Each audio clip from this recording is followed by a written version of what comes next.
Dots! May signal ba, Dots? Parang wala ata eh.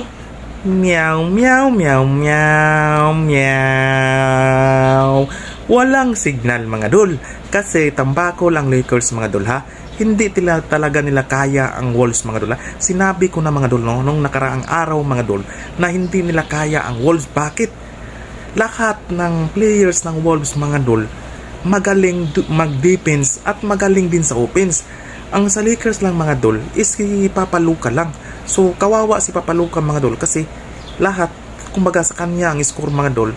Tapos ang problema pa talaga sa Lakers mga dol, mayroong magaling mag-defense si Bando, si Finney Smith mga dol no.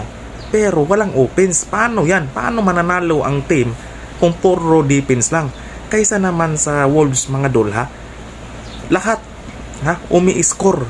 Si Gobert lang ang kumbaga walang offense mga dol, pero 3 times defensive of the year yan mga dol. So magaling mag-defense. Okay lang kung wala kasi malaking kumbaga tulong si Gobert sa ilalim, center.